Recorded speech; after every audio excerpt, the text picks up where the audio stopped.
साफ मन बहुत हल्का होता है, राइट। लेकिन सब पे भारी पड़ता है। राइट। मेटाफिजिकल रीजन है इसका। हर बीमारी का एक मेटाफिजिकल रीजन होता है, वो इमोशंस, थॉट्स और फीलिंग्स से अटैच्ड होता है। तो अगर मेटाफिजिकल रीजन देखूं, क्योंकि टीबी क्यों होता है, ट्यूबरकुलोसिस, क्योंकि आप अंदर से अकेलेपन में हो, आप बर्दाश्त ही नहीं कर पा रहे कि आप अकेले रह गए। पैसे का सुख थोड़ी होता है, आदमी को एक सपोर्ट का सुख होता है। Right. वो ओशो हमेशा अपने साथ जीने की बात करते थे। राइट। आज जो हम प्रेजेंट लाइफ में हैं, ऐसा क्या काम करें या क्या ना करें जिससे कि हमारी जो नेक्स्ट लाइफ है वो बेहतर हो, ये वाली लाइफ पॉजिटिव वे में उसे इम्पैक्ट करें। अपनी सोल एस्ट्रोलॉजी कराओ। क्या आपको पता है कि आपका ये जन्म क्यों हुआ है? पिछले जन्म में आप क्या थे? इस जन्म में आपकी जो चीजें चल रही हैं वो पिछले जन्म से कैसे रिलेट करती हैं?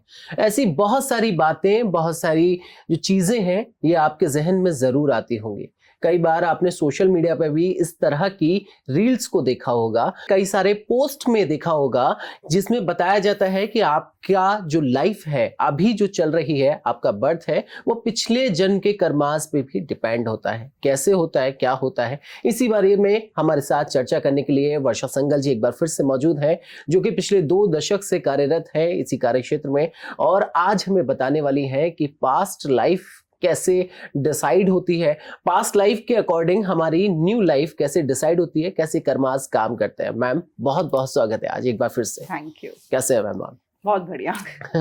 कैसा चल रहा है मैम आपका आकाशीय जो वर्क है? आकाशिक रिकॉर्ड्स मेरा बहुत अच्छा चल रहा है। मैं आपको ऑनेस्टली बताऊं, लोग बड़े क्यूरियस हो गए हैं आजकल, और बहुत अच्छी बात है कि सोल एस्ट्रोलॉजी में जा रहे हैं। आकाशिक रिकॉर्ड्स को हम सोल एस्ट्रोलॉजी भी कहते हैं, कि आप अपनी सोल का एजेंडा जान रहे हो, लाइफ पर्पस जान रहे हो कि क्या है। नहीं तो लोगों को जिंदगी भर पता ही नहीं रहता है कि एक्चुअली उनका सोल पर्पस है क्या, उनका लाइफ पर्पस क्या है, वो क्या करने आए हैं, और बिना बात की चीजों में मेहनत करते जाते हैं और अपनी एनर्जीज को वेस्ट करते जाते हैं।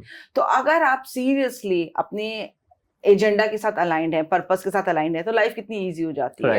आई कैन गारंटी यू ऋषा, मतलब इतना ज्यादा लिबरेटिंग लाइफ हो जाती है ना, इतनी ईज में जिंदगी आ जाती है, क्योंकि आपको मालूम है आपको भाग दौड़ नहीं करनी। एक टाइम तक मैं भी बहुत भाग दौड़ करती थी, लेकिन जब मुझे अपना लाइफ पर्पस पता चला, by default with the grace of my ascendant master Zeus, इतनी आसान मेरी लाइफ हो गई कि कई चीजें जब आप पर्पस के थ्रू अलाइनमेंट में आ जाते हो, तो वो कहते हैं ना कि बैठे बैठे आपका काम होने लगता है। वो चीज हो जाती है लोगों के साथ। लेकिन हम लोगों को बचपन से सिखाया गया है स्ट्रगल करो, नहीं तो तुम्हें कुछ मिलेगा नहीं, मेहनत ही सब कुछ है, जो मैं मानती हूँ है। एक्शंस तो आपको लेने ही पड़ते हैं, पर अगर आप सही डायरेक्शन में एक्शन लोगे तो आपको नहीं लगता कि वो ज्यादा जल्दी से फ्रूटफुल हो जाता है। वो बहुत मैटर करता है। ओके, सो पास्ट लाइफ के बारे में सबसे पहले मैं बात करता हूँ, फिर मैं आगे बढ़ूंगा। क्या हम जो आज काम कर रहे हैं, जो भी हमारे कर्मा है, ये पास्ट लाइफ से भी आते हैं? उसका इम्पैक्ट 100% आते हैं। लोग बिल्कुल ये ना सोचें कि पास्ट लाइफ का आपकी लाइफ पे, प्रेजेंट लाइफ पे इफेक्ट नहीं होता है। जो आप कार्मिक कॉन्ट्रैक्ट्स लेकर आ रहे हो, कार्मिक बैगेज जो आप लेकर आ रहे हो, वो आपका पास्ट लाइफ से एसोसिएटेड है। और वो यही नहीं कि जस्ट इमीडिएट वाली जो प्रीसीडिंग पास्ट लाइफ है वो कितनी भी हो सकती है। क्योंकि जब हम मर जाते हैं और हम ऊपर जाते हैं 5th डायमेंशन पे, अब मैं यहाँ गरुड़ पुराण की बात नहीं करूंगी जिसमें लिखा है कि आपको बहुत तेल में तला जाता है और आपको दुष्कर्म करने पे आपको नरक मिलता है। ये सब स्वर्ग नरक सब आपके अंदर है। एक हायर रिल्म होता है 5th डायमेंशन, जहाँ पे सारे आपके रिकॉर्ड्स मेंटेन किए जाते हैं। जैसे एक चंद्रगुप्त आप कह सकते हो, वो हमारी एक किताब लिए बैठे रहते हैं ना कि इसने ये किया था, तब वो यमराज जी के सामने बोलते हैं। तो स्पिरिट गाइड्स होते हैं हमारे, वो हमारी सब एक्शंस और फीलिंग्स सब लिखे हुए हैं, सब लिखे जा रहे हैं, और एक एक चीज को वो नोटिस कर रहे हैं हमारी। कोई ये ना सोचे कि वो नोटिस नहीं होती। प्लीज अपनी इंटेंशंस को अच्छा रखें, क्योंकि वहां पे सब कुछ नोट डाउन हो रहा है। उसके बेसिस पर आपकी लाइफ आगे की प्लान की जाती है। जब आप वहां पे हायर रिल्म में होते हो, तब आपको दिखाया जाता है एक स्क्रीन की तरह अपनी पूरी लाइफ की, भाई तुम क्या करने गए थे और तुम क्या करके आए हो। राइट। कई बार पता है हम बहुत इंपॉर्टेंट काम लेजीनेस में छोड़ देते हैं, प्रोक्रेस्टिनेट करते हैं, यार ठीक है बाद में करेंगे। इंस्टेंट ग्रेटिफिकेशन में आ जाता है कि यार अभी अच्छा लग रहा है तो कर लो, बात की बाद में देखी जाएगी। यही चीज आपको आपके लाइफ पर्पस से अलग कर देता है, लेट कर देता है। तो इंसिडेंसेस हैं, वो लिखे गए, आप क्या करने आए थे, आप नहीं करे, आप ऊपर जाके बताएंगे। लेकिन हाँ, यहाँ पे मैं एक बात बताऊंगी, वो नॉन जजमेंटल एनर्जी से बताते हैं आपको। वो सिर्फ बताते हैं भाई तुम ये करने गए थे जो तुम्हें करना था अपनी सोल के अपग्रेडेशन के लिए, फ्रीक्वेंसी रेज करने के लिए, पर तुम नहीं किया। अब आगे की लाइफ फिर उन्हीं के बेसिस पे प्लान की जाती है। यहाँ पर भी आपकी चॉइस होती है कि आप वो लेते हो या नहीं लेते, तो सारी आपकी फ्री विल होती है। मैं अपना केस जरूर यहाँ बताना चाहूंगी लोगों को। जब मैंने अपना ये सब देखा था ना कि मैं ले रही हूँ, तो मुझे मेरे स्पिरिट गाइड्स ने बताया था कि भाई देख, तेरा पिछले जन्मों का बहुत सारा है, कम से कम 20 लाइफ्स का तू छोड़ती आ रही है जो तुझे करना था पूरा, और तू नहीं कर रही है उसको। तो तुझे इस लाइफ में करना है। अब बता तू ये कब करेगी, अभी करेगी, बाद में करेगी? और मेरे गर्दन ना झुक गई थी कि मैं इतना टाइम से टालती आ रही हूँ इसको। मैं कहा मैं अभी एक ही लाइफ में करूंगी। और उन्होंने मुझे मतलब जैसे एक कहते हैं ना, क्योंकि वो बड़ी लविंग एनर्जीज होती है वहां पे, तो जैसे एक कोई गाइड करता है ना कि भाई देख बड़ा टफ रहेगा एक साथ इतना सारा करना तुझे। मैं कहा नहीं, टाइम दो इतना और मैं करके आती हूँ अभी। And I have chosen the very toughest life plan for my self, a very toughest life. And बचपन से ही मेरी लाइफ रोलर कोस्टर रही। लेकिन जब मैंने ये बात जानी, आप बिलीव नहीं करोगे, सारा ब्लेम गेम खत्म हो गया था मेरा। इतना रिलैक्सिंग लगा था कि भाई ये मेरी ही चॉइस थी। मुझे तो उन्होंने कहा भी था मत चूज का, बड़ा मुश्किल रहेगा तेरे लिए, पर मैंने टफेस्ट चूज किया कि भैया सारा जो पुराना है एक ही बार में खत्म करके आती हूँ। जैसे इसे लेमन लैंग्वेज में हम ऐसे समझते हैं, फ्रिज में हम बहुत सारी कटोरियां रख देते हैं पुराने खाने की बची हुई, 3-4 दिन पुराने की, और फिर उस दिन मम्मी कहती है आज कुछ खाना नया खाना नहीं बनेगा, पहले ये सारा पुराना खत्म होगा और फिर हम आगे जाएंगे नए खाना बनाएंगे। वही चीज वहां होती है, भाई तुम ये जो सारा रायता मचा के आए हो पहले इसको खत्म करो, फिर आगे नया फ्रेश करेंगे। तो मैं वो करने आई थी, मैंने अपना ये किया। लेकिन हाँ, यहाँ पे डीड्स, आपके एक्शंस, आप कितनी इंटेंसिटी के साथ वो करते हो और आप कैसे रिस्पॉन्ड करते हो हर सिचुएशन को, वो बहुत मैटर करता है। यहाँ पे फिर आपकी फ्री विल आ गई। इस बात में मैं जरूर अपने पेरेंट्स को थैंक यू कहूंगी, स्पेशली मदर को, क्योंकि बचपन से मैंने ना अपना बहुत जुड़ाव अपनी मदर की तरफ था मेरा। तो वो जो बातें मुझे बोलती थी ना, उससे ना एक बच्चे का ना कैरेक्टर फॉर्म होता है। आप कभी भी देख लेना बच्चे का कैरेक्टर कैसे बचपन में, कहते हैं ना 5 साल तक फॉर्म हो जाता है, जो माँ उसे बताती है। उस चीज ने मेरा कैरेक्टर ऐसा फॉर्म किया कि मैं हर चीज को ना एक हायर पर्सपेक्टिव में देखती थी, जिससे मैं रिएक्ट नहीं करती थी, रिस्पॉन्ड करती थी। रिएक्ट आप हमेशा सिचुएशन को एंगर फ्रीक्वेंसीज के साथ, हेल्पलेसनेस की एनर्जीज के साथ रिस्पॉन्ड करते हो, पर जब आप रिएक्ट करते हो, पर जब आप रिस्पॉन्ड करते हो तो आप जैसे हो ना हायर रिल्म से कनेक्ट करके काइंडनेस की एनर्जीज के साथ करते हो। तब आपके मन में ना कोई देश भावना नहीं होती, इसने मेरे साथ ऐसा किया तो मैं ऐसा करूंगी। तब आप काइंडनेस की, हम्बलनेस की एनर्जीज के साथ करते हो चेंज, रिस्पॉन्ड आप जैसे भी करते हो सिचुएशन को। वो मैं क्या करती थी, उसने मेरे आकाशिक रिकॉर्ड्स बहुत हद तक चेंज करती है।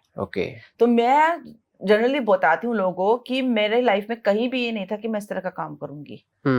बहुत चीजें मैंने सीखी भी नहीं है, जैसे मैंने आकाशिक रिकॉर्ड्स रीडिंग सेशन करना कहीं नहीं सीखा, कॉस्मिक कनेक्शन कहीं नहीं सीखा, मैंने मीडियमशिप कहीं नहीं सीखी, और ऑल ऑफ अ सडन मुझे आ गई करनी। टैरो रीडिंग मैंने कहीं नहीं सीखी थी, वास्तु मैंने कहीं नहीं सीखा था, और मैं करने लगी थी ये चीजें, स्पेस क्लेंजिंग जिसे मैं कहती हूँ वो मैं करने लगी थी।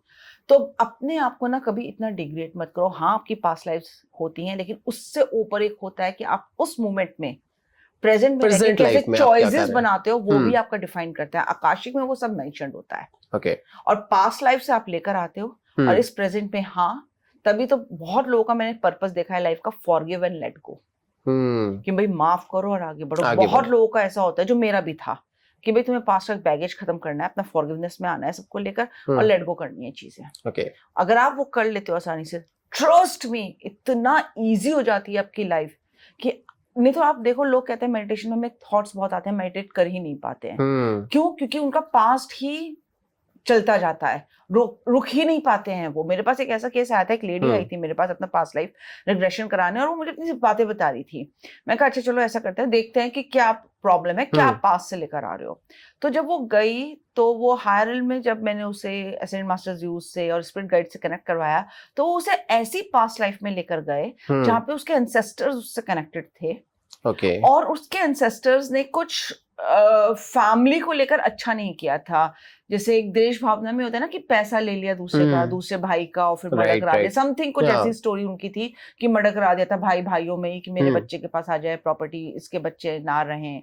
तो इस तरह के सीन्स थे, और ब्लैक मैजिक भी उसमें इन्वॉल्व था। तो जब वो वहां गई, उसने सारा देखा, तब उसे ये नोइंग आई, अवेयरनेस आई कि हाँ भाई, जो आज मेरा हो रहा है, क्योंकि मैं अपने ही टाइम में अपनी एंसेस्टर थी और मैं ये सब करके आई थी, तो ऊपर जाके क्योंकि ये यूनिवर्सल लॉ के अगेंस्ट है, तो मैंने उसको लिए प्लेज लिया कि अब मैं इसको सारा कुछ खत्म करूंगी।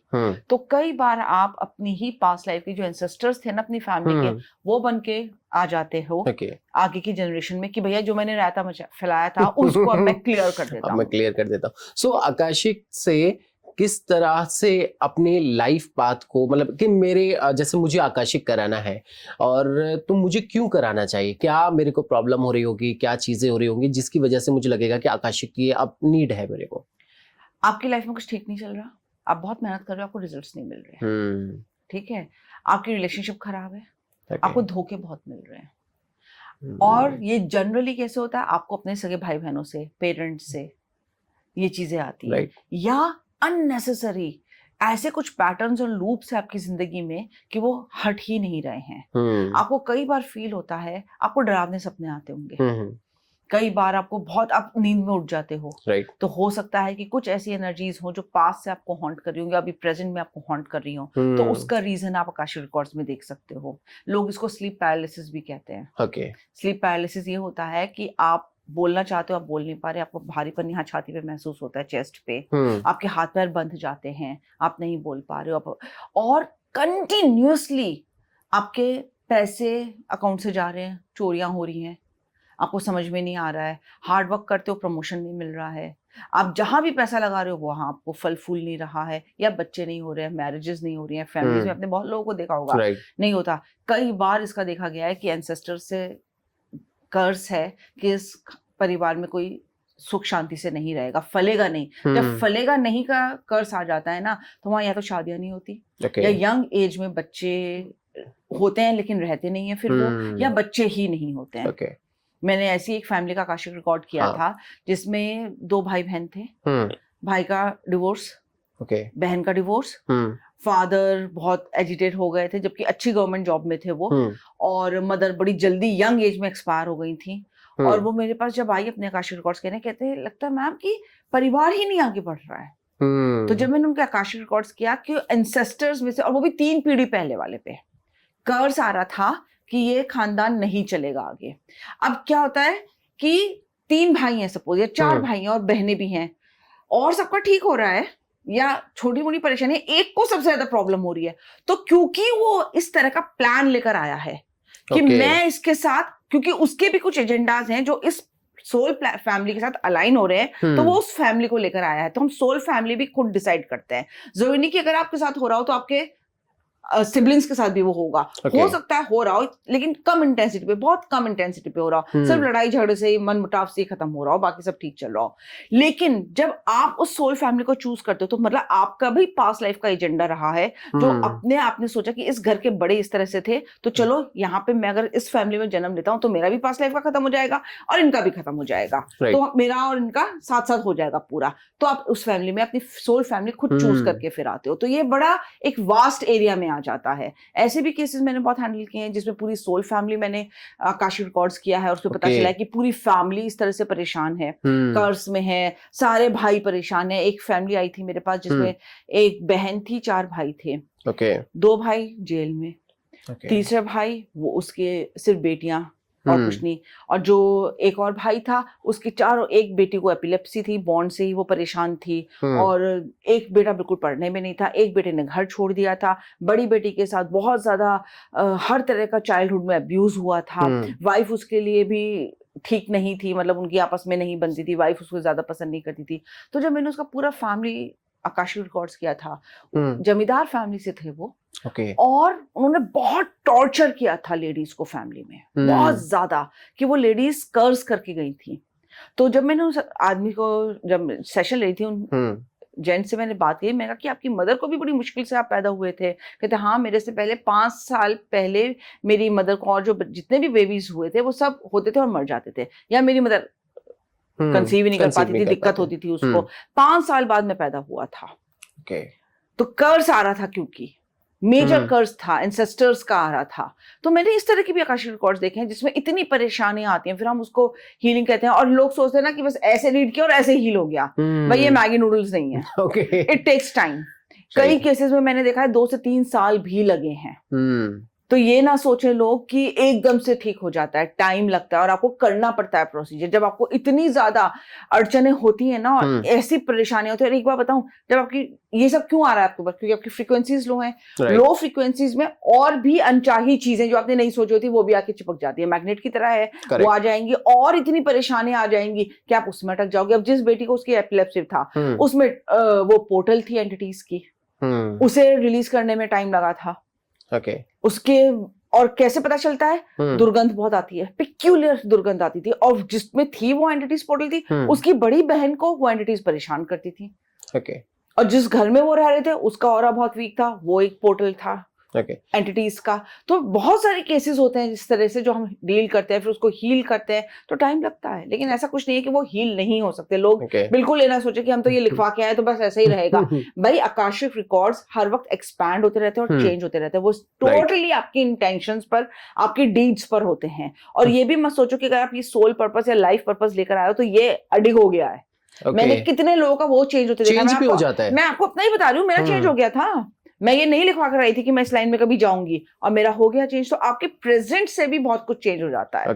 डिटर्मिनेशन है एब्सोल्युटली। आप जिस वे में कम्युनिकेट करते हो हायर सेल्फ से। देखो ऋषभ, इसमें एक बात बताऊं, आप मांग रहे हो कुछ, यहाँ आपके कर्मा है, आपने कुछ मांगा।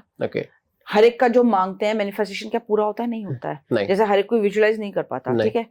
आप मांगो मैनिफेस्टेशन, उससे ऊपर लॉ ऑफ कर्मा होता है। कर्मा आपका डिसाइड करता है आपको क्या मिलेगा, लेकिन उससे ऊपर होता है law of God, universe, law of universe. जो यूनिवर्स बैठा है वो आपको सब कुछ दे सकता है। वो आपका कर्मा भी हील कर सकता है, वो आपका मैनिफेस्टेशन भी पूरा कर सकता है। उससे ऊपर कुछ नहीं है। आप उससे कितने अच्छे से कम्युनिकेट करते हो वो बहुत चेंज करता है आपकी लाइफ को। आपका कम्युनिकेशन बहुत मैटर करता है। तभी तो कहते हैं ना, एक बहुत छोटी चीज होती है, साफ मन बहुत हल्का होता है, लेकिन सब पे भारी पड़ता है।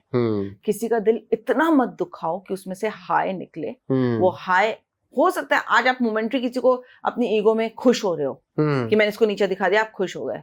वो कितनी जोर से आपके आके ऊपर पड़ेगी ना, यू हैव नो आइडिया। मैंने ऐसे ऐसे केसेस हैंडल किए हैं, लोगों ने बड़े ईगो प्राइड में ना। मैं चाहूंगा कि ऐसा कोई केस हो तो प्लीज शेयर कीजिए। मैं डेफिनेटली बताऊंगी। 2 सिस्टर्स का केस था। एक सिस्टर थोड़ी अच्छे घर में शादी नहीं हुई थी और दूसरी की बड़े अच्छे घर में शादी हो गई थी। तो देखो, कई बार ना डाउन करने का तरीका ये भी होता है कि हम इतने रिच हैं ना, इसलिए तुम हमसे जेलस करते हो। तो वो हर वक्त अपनी मम्मी को फीड करती रहती थी। अब मदर को भी मैं कहूंगी कि देखो, तुम्हारे दोनों लड़कियां तुम्हारी हैं, तो क्यों फेवरिज्म करना? इसलिए फेवरिज्म करना कि ये बीमार पैदा हुई इस वजह से, या कोई इसमें फॉल्ट है इस वजह से, या कोई फॉल्ट नहीं भी है, बस मुझे इससे है, इसलिए दोनों तुम्हारे बच्चे हैं। वो छोटी बहन मदर को भी फीड करती रहती थी, उसके अगेंस्ट करवाती रहती थी, सब कुछ करती रहती थी। बड़ी बहन इतनी काट दी गई मायके से कि उसको आना जाना ही बंद करा दिया मदर ने उसका। कोई बात करने वाला नहीं, सब भाइयों को भी उसके अगेंस्ट कर दिया, सब कुछ कर दिया। अब यूनिवर्स कैसे काम करता है? भाभियां आ गई, भाभियों ने उस छोटी ननद से भी रखना बंद कर दिया। तब उसे बड़ी बहन की याद आई, तब बड़ी बहन ने उससे रखा नहीं। तो हम बात करते हैं ना कि लॉ ऑफ कर्मा कैसे काम करता है। आज जो ये सर्कुलर वर्ल्ड है, मैं इसे कर्मा या पनिशमेंट भी नहीं कहूंगी। आप जो आज दे रहे हो वो हर कीमत पे आपके पास लौट कर आएगा ही आएगा। तो उसकी छोटी बहन मेरे पास आई थी, वो छोटी सिस्टर आई थी मेरे पास आकाशिक करवाने, कि मैं चाहती हूँ। वो आई तो एक्चुअली में थी अपनी मैरिड लाइफ को देखने के लिए, सब अच्छा चल रहा है ना, मेरे हस्बैंड का अब्रॉड की पोस्टिंग है, कैसी रहेगी आप मुझे उसका बता दो। पर जब हम आकाशिक रिकॉर्ड्स खोलते तो हमें सब कुछ पता चल जाता है, सारा कुछ आ जाता है। तो मैंने उन्हें बताया, मैंने कहा तो आपके मायके में ऐसा है, सिस्टर के साथ ऐसा ऐसा नहीं है यो। तब उसने जैसे क्वेश्चंस पूछता जाता है तो उसने मुझसे पूछे, तो तब मैंने उसे बताया, मैं कहा मैम आप माइंड मत करिएगा, लेकिन काफी कुछ तो एक्शंस आपकी तरफ से भी ऐसे रहे हैं।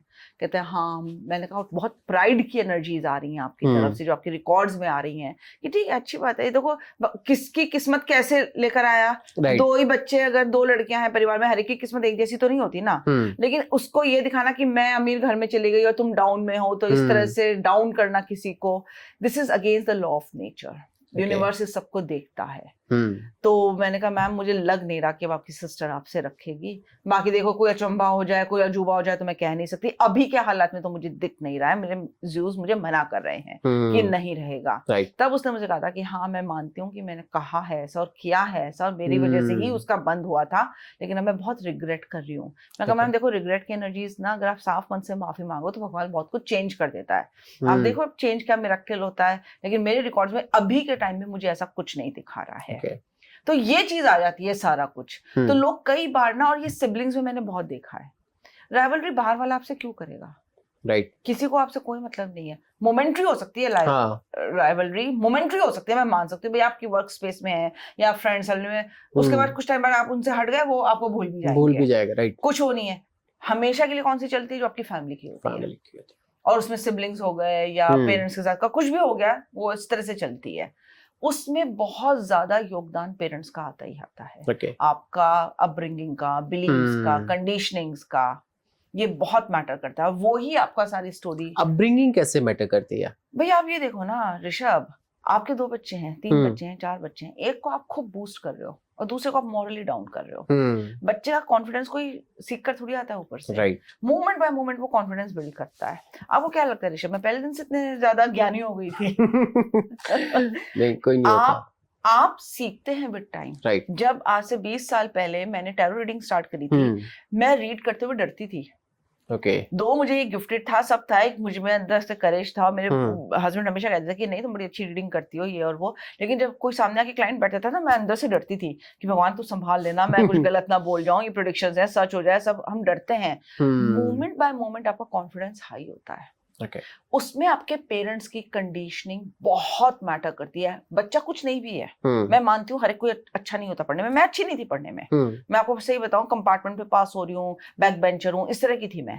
लेकिन आपको घर में कैसे हौसला अफजाई की जा रही है, कोई बात नहीं बेटा कुछ और कर लेना, कोई बात नहीं बेटा तू इसमें अच्छी है, कोई बात नहीं हो जाएगा, सब बढ़िया हो जाएगा। अरे आपको मैं केस बताती हूँ, मैं फाउंडेशन की क्लासेस लेती हूँ, तो एक फादर और डॉटर आके उस क्लास में थे। वो बैच था करीब 10 से 12 लोगों का, 13 लोगों का, और उसमें 2 थे एक फैमिली से, फादर एंड डॉटर। तो ऐसे ही कुछ मैं रिलेशनशिप के ऊपर बात कर रही थी, रिलेशनशिप का पूरा 1 दिन का चैप्टर होता है। तो जब मैं मैरिज के ऊपर बात करने लगी तो वो बोला अजी मैं मैरिज नहीं मानता, मेरी ये बेटी है, इसका मैंने 3रा डिवोर्स करा दिया, अच्छा लड़का नहीं मिलेगा, मैं तो उसकी 4थी शादी कराऊंगा। मैं कहा हेड्स ऑफ टू यू, हमारी सोसाइटी में सब ऐसे अगर बेटी के सपोर्ट में खड़े हो जाएं, राइट, तो क्या सच में कोई अन्याय कर सकता है किसी की बेटी के साथ? कहता है उसने मेरी बेटी को एक बार मारा, मैंने हटा दिया, उसने मेरी बेटी से बदतमीजी करी तो मैंने डिवोर्स करा दिया, मैं इसे छोड़ूंगा थोड़ी जब तक मैं सांस ले रहा हूँ, मैं इसको अच्छे से सेट करूंगा और नहीं तो प्रॉपर्टीज के नाम कर दूंगा, बेटा बेटी को हफा जाएगी, इसे सिक्योर करके जाऊंगा मैं। और हमारे यहाँ क्या होता है, चाहे जैसा भी घर है, अब तुझे निभाना है, अब तुझे निभाना, राइट, अब तुझे इसी के साथ जीना है, करेक्ट, डोली में गई है अर्थी में ये होता है ना। मैं तो देखती रहेगी उस फादर को, मैंने कहा कितनी अच्छी बात है, आप इंडिपेंडेंट अपने बच्चों को करो, क्यों आप दूसरे को सपोर्ट बना रहे हो उसका, राइट? आप दूसरे का, मेरी नानी थी, नाना जी जब एक्सपायर हुए तो मेरी नानी मेरी मम्मी के पास आके रहने लगी, काफी टाइम रही, लेकिन अंदर ही अंदर उनको ना कचोटता रहा कि अगर मेरा कोई और बच्चा होता, मेरा अपना घर ना छूटता, मैं बेटी के घर में ना आके रहती, क्योंकि आज भी हमारी सोसाइटी इस बात को थोड़ा ठीक से नहीं मानती है। जो भी था, एंड में वो उनको इतना ज्यादा टाइम वो जी भी नहीं पाई मेरे नाना के बिना, वो टीबी से डेथ हुई है। और अब मैं उसका अगर मेटाफिजिकल रीजन देखूं, क्योंकि टीबी क्यों होता है, ट्यूबरक्लोसिस, क्योंकि आप अंदर से अकेलेपन में हो, आप बर्दाश्त ही नहीं कर पा रहे कि आप अकेले रह गए हो, मेटाफिजिकल रीजन है इसका। हर बीमारी का एक मेटाफिजिकल रीजन होता है, वो इमोशंस, थॉट्स और फीलिंग से अटैच्ड होता है। बात बात पे रोने लगती थी नानी, भले उनकी पेंशन आ रही है, नाना की आधी पेंशन आती थी, पैसे का सुख थोड़ी होता है, आदमी को एक सपोर्ट का सुख होता है, लेकिन सपोर्ट सबसे पहले अपने आप से आता है। हमारी जनरेशन में या कोई भी जनरेशन ले लो, हमेशा हमें सिखाया जाता है तुम दूसरों के ऊपर डिपेंडेंट हो, हमें अकेले के साथ नहीं जीना है। एक्चुअली में आप कभी अकेले नहीं होते, आप हमेशा अपने साथ होते हो, हमेशा अपने साथ होते हो। हमें कभी सिखाया नहीं जाता कि तुम अपने साथ भी जी सकते हो। आप देखो ओशो हमेशा अपने साथ जीने की बात करते थे, साइलेंस में रहो, अपने आप को प्रायोरिटी बनाओ, अपने साथ रहो, तो ये अच्छी बात होती है एक्चुअली में। जैसे आपने बताया कि पास्ट लाइफ के जो कर्मास होते हैं उसी के अकॉर्डिंग हमारी लाइफ प्लान होती है। आज जो हम प्रेजेंट लाइफ में है, ऐसा क्या काम करें या क्या ना करें जिससे कि हमारी जो नेक्स्ट लाइफ है वो बेहतर हो, ये वाली लाइफ पॉजिटिव वे में उसे इम्पैक्ट करे, ना कि नेगेटिव वे में। तो भाई सबसे पहले आकाश रिकॉर्ड्स करा लो अपना, ओके क्योंकि पता चल जाएगा कि क्या पर्पस है तुम्हारा, लाइफ का भी और सोल का भी। उसे तुम अच्छे से कंप्लीट कर पाओगे। जो चीजें तुम्हारे फेवर में नहीं है उन्हें छोड़ सकते हो तुम। हम कई बार छोड़ते ही नहीं है उन चीजों को। मैंने ऐसे ही चिपका रखा था बहुत चीजों को अपने आप से। जब मैंने अपना आकाश रिकॉर्ड्स पहली बार किया था ना, तब मैंने छोड़ना शुरू किया था कि भाई ये मेरे काम का नहीं है, मुझे इसे हटाना है। फिर मैंने गाइडेंस लेनी शुरू करी, तो ये हटाओ ये हटाओ। जिस दिन आपको पता चल जाएगा ना कि जो चीज आपके फेवर में नहीं है उसे छोड़नी है, आप देखो कितना ईजी आपका लाइफ हो जाएगा। आप इस लाइफ को अच्छे से कर लोगे, सारा खत्म कर दोगे अपना सारा जो आप करने आए हो, आप नेक्स्ट लाइफ अपनी और ईजी कर लोगे। आप बैगेज कोई लेकर नहीं जाओगे नेक्स्ट लाइफ में। इजी कैसे होती है आपकी नेक्स्ट लाइफ? जब आप यहाँ से कार्मिक सारा यहीं पूरा कर रहे हो, कोई कॉन्ट्रैक्ट बैगेज आप आगे लेके नहीं जा रहे, तो आपका हो गया ना खत्म यहाँ का सारा। कैसे होगा वो? आकाश रिकॉर्ड्स करवा लो, सारा कुछ पता चल जाएगा। छोड़ना सीख जाओगे, रिलीज करना सीख जाओगे, ईज में आगे अपनी प्लान कर सकते हो नई लाइफ, क्योंकि उसे अभी भरपूर आप जी लोगे। बिना बात का बैगेज आगे रीड होगे, जो हैवीनेस हम बोलते हैं एक लैंग्वेज में। लाइटनेस में आ जाओगे ना, वो आपको आगे आराम से ले जाएगी। तो सबसे पहला स्टेप है अपनी सोल एस्ट्रोलॉजी कराओ। Okay, soul astrology is akashic records reading session करवाओ, उससे अपने बारे में सारा जान लो और फिर आगे बढ़ो। ओके, ये सबसे अच्छा तरीका है। ओके, सो मेरा अगला सवाल है कि एक्सेस कॉन्शियसनेस पे मैं जानना चाहूंगा आपसे कि क्या चीज होती है एक्सेस कॉन्शियसनेस? एक्चुअली में ना देखो, एक तो होता है पीएलआर जो आपने मुझसे बात की थी, पास्ट लाइफ रिग्रेशन, जो मैंने कहा कि मैं करवाती थी एक टाइम में लोगों को। अब मैं वो नहीं कराती, क्योंकि जब आप पास्ट लाइफ रिग्रेशन करते हो ना, तो आपको ना बड़ा गिल्ट होता है। देखो आप चेंज तो कर नहीं सकते, पर आदमी को दुख होता है कि ये मेरे साथ क्या हो गया, मैंने ये क्या कर दिया, या एक हेल्पलेसनेस की, सैडनेस की ऐसी फीलिंग आती है, शेम की, गिल्ट की आती है। उससे आदमी जल्दी निकल नहीं पाता और बहुत रोना आता है। क्या हो कि आप पास्ट लाइफ भी रिजॉल्व कर रहे हो और उनसे अटैच सारे थॉट, फीलिंग्स, इमोशंस भी रिलीज कर रहे हो, क्योंकि वो डीएनए में तो आपके हैं ही, ब्लड से आए, साइंस प्रूव कर चुका है कि आप अपने जीन्स में लेकर आते हो, वो अपने डीएनए में ला रहे हो पास्ट लाइफ के इम्प्रिंट्स। और वो इम्प्रिंट्स किस फॉर्म में होते हैं? थॉट, फीलिंग, इमोशंस के, जो आप नहीं देख सकते पर उसकी एनर्जी है। वो एनर्जी रिलीज करा देता है कोर से आपकी, तो सेल्स की शेप ही चेंज हो जाती है। तो access consciousness, and this is scientifically proven. ये साइंटिफिकली प्रूवन है। इसका लिंक हम जरूर अपने डिस्क्रिप्शन में देंगे मेरा, आप वो लोग प्लीज वीडियोस वॉच कर सकते हैं, जिसमें मैंने साइंटिफिकली एक्सप्लेन कर रखा है कि एक्सेस कॉन्शियसनेस होता क्या है। और वो आपका हार्ट और ब्रेन का कोहेरेंस अच्छा करता है। जो ब्रेन के और दूसरे चैम्बर्स होते हैं वहां से उसका कोहेरेंस अच्छा होता है, तो आपका फोकस, क्लैरिटी बहुत बढ़ जाती है। आप ज्यादा प्रेजेंट मोमेंट में आते हो। आप जितना प्रेजेंट मोमेंट में रहोगे उतना आपका पास्ट रिलीज हो जाएगा। अगर आपको थॉट, फीलिंग, इमोशंस नहीं आएगा तो आपको नहीं होगा ना। वो बहुत ही इजी टेक्निक है जिससे आप अपना सारा रिलीज कर सकते हो हैवीनेस। ओके, सो ये तो सारी चीजें past life regression and access consciousness पे हो गई। अब मैं आपसे जानना चाहूंगा कि इनका ट्रीटमेंट आप कैसे करते हैं? एक्सेस कॉन्शियसनेस के मैं क्लासेस देती हूँ। देखो मैं आकाशिक रिकॉर्ड्स के सेशंस करती हूँ, उसका कोर्स भी करवाती हूँ मैं 2 दिन का, जो आकाशिक रिकॉर्ड्स हीलिंग प्रोग्राम होता है, जिसमें आपकी करंट लाइफ की इश्यूज कोई भी कर होते सकता हैं। ये कोई भी कर सकता है, और उसमें आपका सोल लेसन, लाइफ लेसन पता चलता है, और आपको अपने ये पता चलता है स्पिरिट गाइड्स कौन है। और जरूर हर एक को पता होनी चाहिए, क्योंकि मैं खुद हीलिंग बहुत ज्यादा अपने स्पिरिट गाइड्स के कम्युनिटी में आके करती हूँ। और ये सब मैं करती हूँ। फिर उसका फर्स्ट लेवल करने के बाद आप akashic records reading practitioner program कर सकते हैं। वो बड़ा आसान है। उसका प्रीरिक्विजिट लेवल 1 है akashic records healing program. Access consciousness की मैं क्लासेस लेती हूँ, level 1, level 2, bars and foundation. उसमें तो हम हेड टू टू आपकी एनर्जी पूरी ट्रांसफॉर्म कर देते हैं। और आप वहां से पूरा साइंटिफिकली प्रूवन है ये। 1 दिन का बार्स क्लास है, 3.5 दिन का फाउंडेशन है। हम आपकी रिलेशनशिप पे, आपकी हेल्थ पर, सारे एरियाज हम आपकी लाइफ के कवर करते हैं। और जिग जिग करके एनर्जीज चेंज होती हैं उसमें, और बहुत पावरफुल कोर्स है ये। मैं इसकी सर्टिफाइड फैसिलिटेटर हूँ, और एक्सेस कॉन्शियसनेस की कंपनी जो ऑर्गेनाइजेशन है यूएसए की, वहां से एसोसिएटेड हूँ मैं। तो इसका सर्टिफिकेट भी मिलता है लोगों को। सो मैं जानना चाहता हूँ कि क्या कोई भी करके फिर आगे अपने लोगों के लिए भी वो सारी चीजें कर सकता है? भैया सुनो, पहले अपना घड़ा भर लो, ऊज करे तो दूसरों की भी मदद करो। कहते हैं ना हवाई जहाज में बगल की सीट पे तब ध्यान देना, पहले अपने आप को सुरक्षा कवच में डाल लेना, है ना। यही चीज अपने साथ है। पहले अपना आकाशिक रिकॉर्ड्स करवा लो, अपनी फैमिली का करवाओ, वो कोर्स कर लो, अपने स्पिरिट गाइड्स देख लो। ऑफ कोर्स फिर तुम अपनी फैमिली के लिए भी कर सकते हो, गाइडेंस ले सकते हो उनसे कि मैं क्या करूं। एक्सेस में भी ये होता है। एक्सेस कॉन्शियसनेस में तो और भी अच्छी चीज है कि 16 साल से नीचे के बच्चे फ्री हैं करने के लिए। पेरेंट्स आए वो अपने बच्चों को साथ में ले आए जो 16 साल से नीचे है, Okay. वो उनके लिए फ्री हैं ये क्लासेस। करो, अपनी हीलिंग करो, और बार्स करने के बाद तो एक दिन की बार्स क्लास करने के बाद तो आप सर्टिफाइड इसके प्रैक्टिशनर बन जाते हो, आप किसी को भी कर सकते हो, पैसे अर्न कर सकते हो। तो yes, these modalities are very powerful, हर एक को जरूर करनी चाहिए। भाई जिंदगी में एक बार तो अपने ऊपर इन्वेस्ट करो, इन्वेस्ट करके अपने आप को जिंदगी को अच्छा बनाओ, लेकिन हम वो बनाना नहीं चाहते। Exactly. Thank you so much ma'am. क्योंकि हमें सिखाया नहीं जाता है कि अपने ऊपर इन्वेस्ट करो। मैंने बचपन से ये देखा, मैंने भी नहीं सीखा था कि अपने आपको प्रायोरिटी क्यों बनाना।